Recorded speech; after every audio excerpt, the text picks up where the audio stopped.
Pihak rumah sakit itu pneumonia dan trombositnya rendah, itu trombositnya rendah begitu.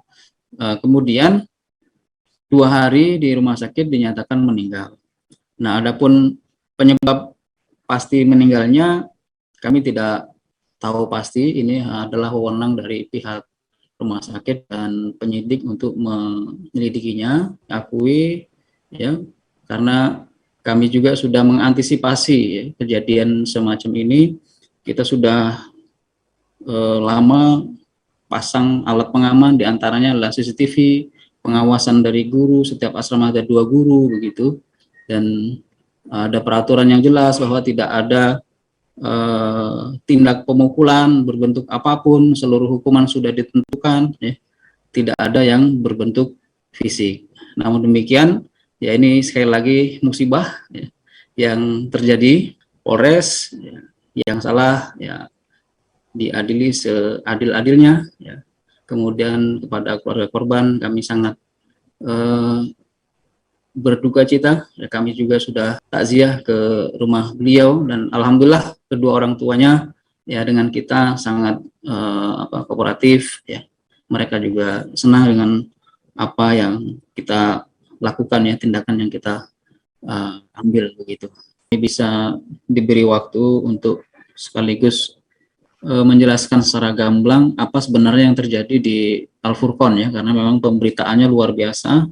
Yang pertama tentu kami keluarga besar Al-Furqon menyampaikan duka cita yang sedalam-dalamnya kepada keluarga dari Ananda KLA ya, yang diduga meninggal karena kasus penganiayaan oleh seniornya.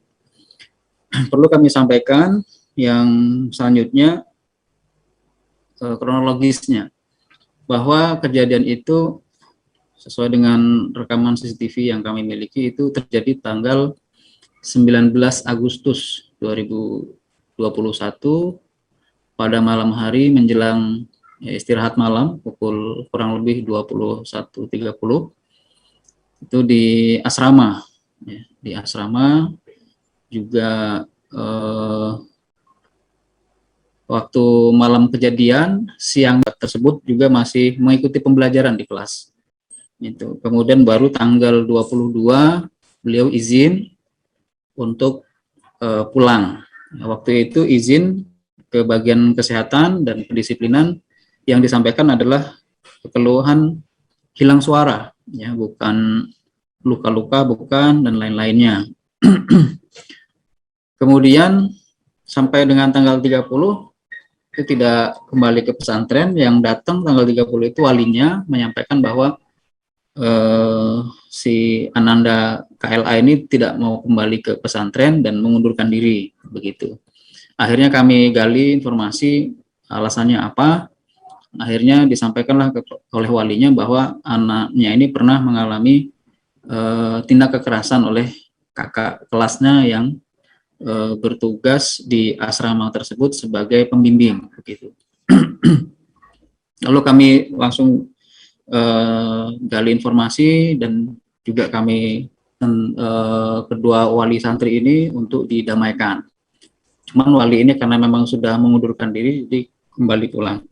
Kemudian tanggal 2 September walinya datang kembali ke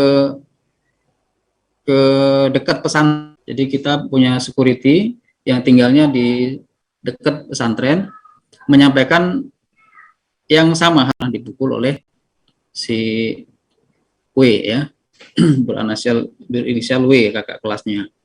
Lalu ya kita bahas, kita sampaikan, kita akan proses itu. Jangan lupa subscribe, share, komen, dan like ya.